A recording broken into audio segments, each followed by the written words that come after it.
Waouh, elle est balèze la molécule. S'il faut faire des petits traits pour séparer les électrons à tout le monde, là, on en a pour une demi-heure par molécule.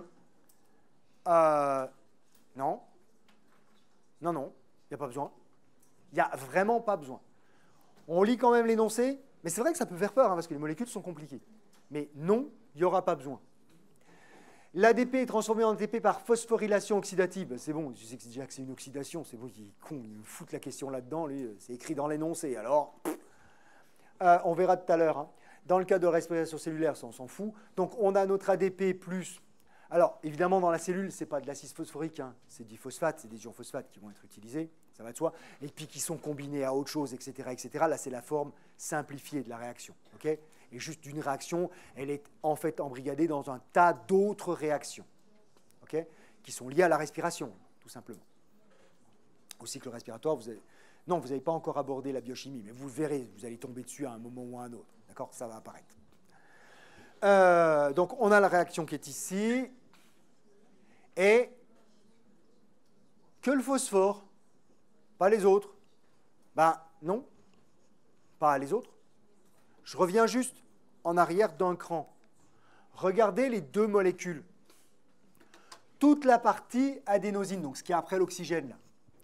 Est-ce qu'il y a la plus petite différence entre les deux molécules? C'est les mêmes. Donc si les liaisons ne changent pas, ça veut dire que les nombres d'oxydation de toute cette partie, de tous les atomes de toute cette partie-là, ne changent pas. Et comme l'oxydoréduction, c'est des changements de nombre d'oxydation, ben, toute cette partie-là, toute la partie-là, adénosine, ce qui est après l'oxygène, ça ne change pas, donc il n'y a pas de variation du nombre d'oxydation. Donc ça ne sert à rien de les étudier. À rien. Ça fait quand même les 2/3 de la molécule dont on ne va pas s'occuper. Hein. Okay, on n'a pas besoin d'aller les regarder, puisque c'est la même chose dans les deux molécules. Donc, il n'y aura pas de variation. S'il n'y a pas de variation, du point de vue oxydoréduction, ça ne m'intéresse pas. C'est bon, c'est dehors. OK? Donc, ces deux parties-là, on ne s'en occupe pas. Ensuite, si vous regardez la molécule, là, on peut la regarder d'un peu plus près. Sur la question à proprement parler, là, on l'a en gros. Il y a plusieurs oxygènes, mais est-ce qu'il y a des liaisons oxygène-oxygène? Non. Donc, ça veut dire que c'est de l'oxygène à -2. Est-ce que j'ai besoin vraiment de me creuser la tête là-dedans? Non. D'accord? Il n'y a pas de liaison oxygène-oxygène, donc c'est de l'oxygène à -2. Tout l'oxygène là, d'accord? Il y en a plein, hein, à côté du phosphore, c'est de l'oxygène à -2. Et je vois que ce n'est pas de l'oxygène à -1. Je vois bien qu'il n'y a pas une seule liaison oxygène-oxygène. D'accord? Ce n'est pas une devinette. C'est quelque chose que je vois et que je sais donc être vrai. Pour l'hydrogène, est-ce que ça peut être autre chose que +1? Ben non, il n'y a pas de métaux. Il n'y a pas de métaux, ce n'est pas d'hydrogène, donc c'est de l'hydrogène à +1. Je ne vais pas me poser la question. Donc ce qui veut dire que toute la fin de la molécule, la partie adénosine, je ne m'en occupe pas. L'oxygène, je sais qu'il est à -2. L'hydrogène, je sais qu'il est à +1. Ben oui, effectivement, il n'y a que le phosphore qui m'intéresse. D'accord? Il n'y a que le phosphore qui m'intéresse. On peut même aller un cran plus loin. Il y a marqué du phosphore.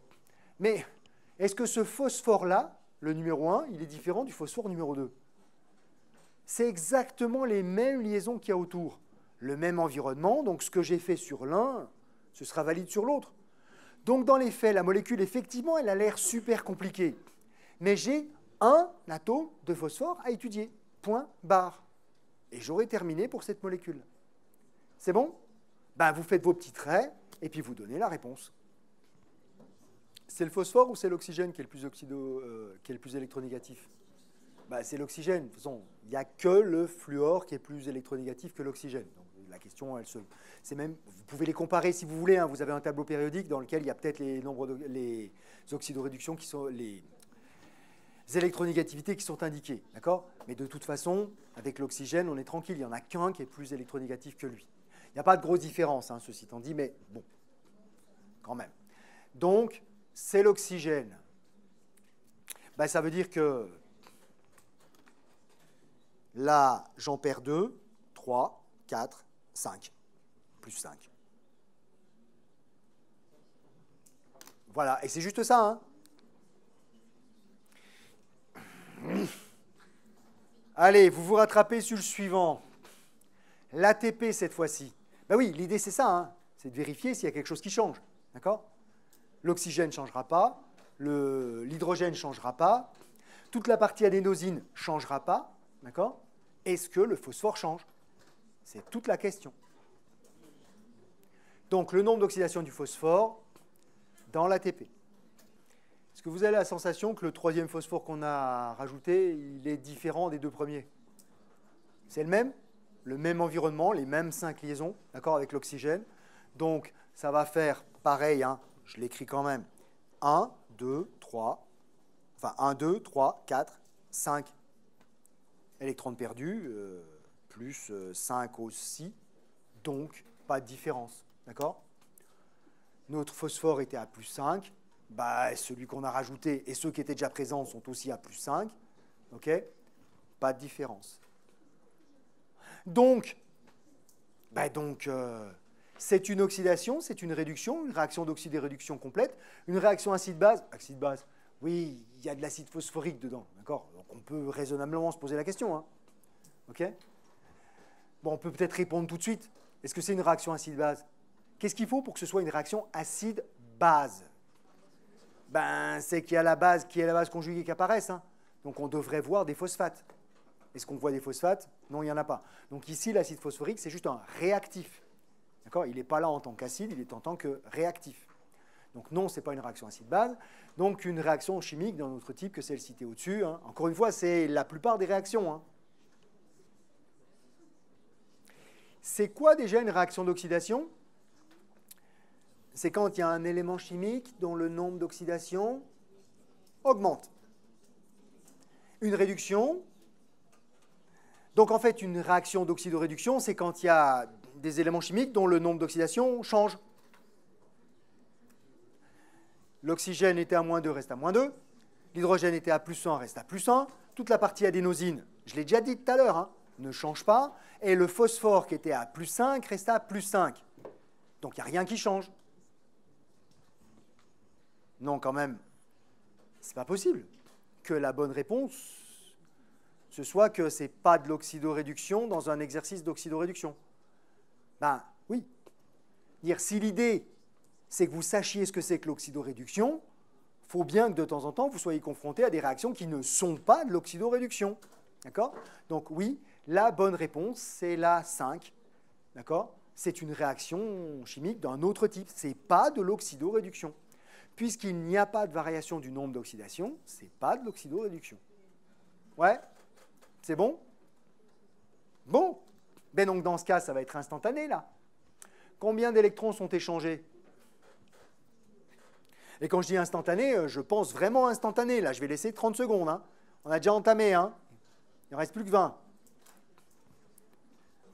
Ben oui, parce que le nombre d'électrons, c'est la variation du nombre d'oxydation. S'il n'y a pas de variation du nombre d'oxydation, c'est qu'il n'y a pas d'électrons échangés. Ce n'est pas de l'oxydoréduction. Donc, c'est 0. Il n'y en a pas d'électrons échangés. Juste, il n'y en a pas. D'accord? Juste histoire de vérifier quand même que vous savez tous bien lire.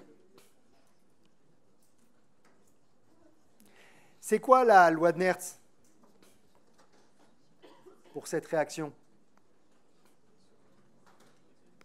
Ouais, ben répondez.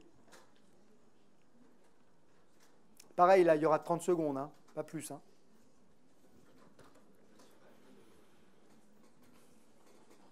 Non, mais en 30 secondes, on n'a pas le temps de lire toutes les propositions. Non, on n'a pas le temps de lire toutes les propositions, mais on n'a pas besoin hein, de lire les propositions dans le détail.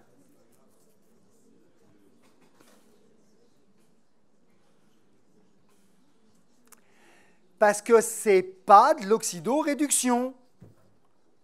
Donc, il n'y a pas de loi de Nernst. C'est tout. Voilà. C'est pas de l'oxydoréduction. En plus, là, c'est écrit en toutes lettres, hein, quand même. Hein. Mais en même temps, regardez les lois de Nernst que vous avez là.